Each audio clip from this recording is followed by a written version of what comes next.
Do you ever feel frustrated when you study for hours but your grades just don't reflect the effort? You made the mind maps, you wrote the notes, but the moment the exam paper lands on your desk, your brain just goes blank. So the questions start creeping in. Did you not understand the topic, or did you understand it but just couldn't recall it during the exam? Well, I've been in the same shoes. So in this video, I'm going to show you my 3-step study blueprint that helped me go from struggling with exam to actually acing them, even with exam anxiety. We're breaking this into 3 layers: the understanding layer, the retention layer, and the memorization layer. Inside each layer, I will be sharing very specific study techniques you can start using immediately. There's no shortcut to studying, but there is a smarter way to do it. I will also be sharing a free study template somewhere in this video, so keep watching. And if you want to jump between sections, check the timestamps in the description box. Let's start with layer 1.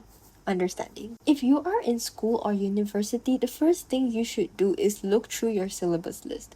Inside the syllabus, you should be able to see the topics and subtopics that you will be studying for this semester. Now here's the important part. Instead of treating every topic as separate islands, try to spot the relationship between topics. For example, if you're studying A-level economics, you might notice that topic A in AS connects directly to topic B in A2. So if you see those connections, try studying them together. During my A-levels, my lecturer actually designed these notes, grouping the topics that are linked into one single document. And let's address a very common mistake. Understanding does not mean blindly highlighting from your textbook. Highlighting everything in yellow does not mean you understand the topic. Understanding means you can explain the concept and apply it. So instead of just reading and thinking, yeah, I get it, you need to test your understanding, and here are 2 techniques. Technique number 1, Eli 5. Try explaining the concept like you're talking to a 5-year-old. If you can simplify a complicated idea into very simple language, that means you actually understand it. If you can't explain it simply, that usually means you still have gaps in your understanding. During business class, I was asked to explain the law of diminishing returns. Here's the textbook definition, and on the right is how I explained it. The second method is creating summary sheets, also known as cheat sheets. So what exactly is a summary sheet? A summary sheet is a short document that condenses all the key information from a chapter into something your brain can quickly digest. What it is not, however, is copying your entire textbook onto another piece of paper, because if you're doing that, you've basically just created another textbook, and that completely defeats the purpose. Here are a few types of cheat sheets that I personally used while studying. First, a formula sheet, which includes all the important formulas for a particular subject. Second, a graph sheet where you compile all the graphs you need to recognize or interpret. And third, a recap sheet, which summarizes all the key points for each topic. Now here's the important part. The best way to build a recap sheet is through active recall. Instead of copying notes directly from your textbook, try answering exam questions or past year questions first. Then extract the important points from those questions and turn them into your summary. Let's say these are the past exam questions for a particular topic. On my recap sheet, I will include the answers and key explanations for those questions. That way, my summary sheet is directly based on how the topic is actually tested in exams. Summary sheets make exams feel less daunting because you won't feel the need to cram your entire 400-page textbook right before the exam. Chapter 2, the retention layer. Now that you understand the material, the next step is retaining the knowledge. For this, we use 2 techniques: active recall again and spaced repetition. Active recall simply means forcing your brain to retrieve information instead of rereading it, and here are 2 methods. If your school provides past year exam papers, use them. Attempt the questions, and most importantly, for every question you get wrong, write down the explanation. I highly recommend keeping a separate notebook called your mistake book. Every time you get something wrong, you write it there. Then review those mistakes. Based on questions that you have attempted, assess yourself using the traffic light method. Green means you understand the topic well, yellow means you understand it somewhat, but you still need practice, and red means you don't understand the topic yet. To make this easier, I've created a free template, and here's a quick mini tutorial on how to use it. First, select the year and the month. Next, lock in your important dates like your exams, quizzes, or mini tests. Then move to the revision schedule table. Here, write down the subjects and topics you will be covering. After that, select your level of understanding based on the traffic light method. Once you've done that, you can plan your revision dates accordingly.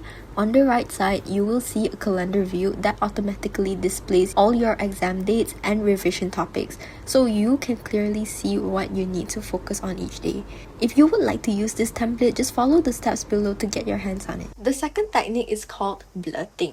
Take an A4 sheet of paper, write down 5 questions from a chapter, then close your notes and try writing everything you remember onto that paper. Anything you forgot or any key points that you have missed, highlight it in red or write it in red. Those red points go straight into your mistake book. Now we add spaced repetition. Once you start doing active recall, this is where spaced repetition comes in. Instead of revising everything in one day, you space out your reviews over time. For example, day 1, learn the topic, day 3, review it, day 7, review it again, day 14, review it again. This repeated retrieval strengthens the memory pathway in your brain, and another small trick that helped me a lot is recalling information after sleeping. For example, you study a topic at night, then the next morning try recalling everything before looking at your notes. Or sometimes wake up a couple hours after studying and quickly test yourself. It sounds tiring, and honestly it is. Which brings me to an important warning.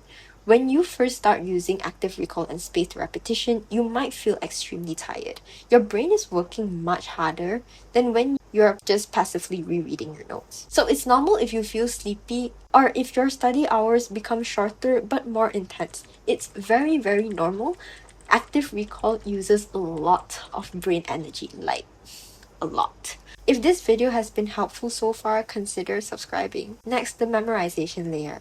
This is very Chinese school style, but sometimes when you are running out of time, you simply need to memorize key information.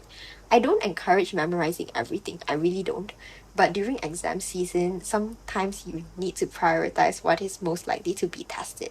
And different people memorize differently depending on their learning style. If you are a visual learner, memorize using graphics, colors, and diagrams, draw mind maps, use symbols, use color coding, and make your notes visually appealing so your brain can take a mental snapshot.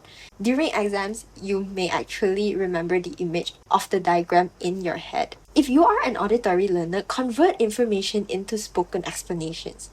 Personally, I remember voices and explanations more than graphics. That's why YouTube explanations help me a lot. You can also read your notes out loud, teach your classmate, or even explain it to your soft toy. It sounds silly, but teaching something out loud is one of the best memory techniques. If you are a kinesthetic learner, you remember things better through movement.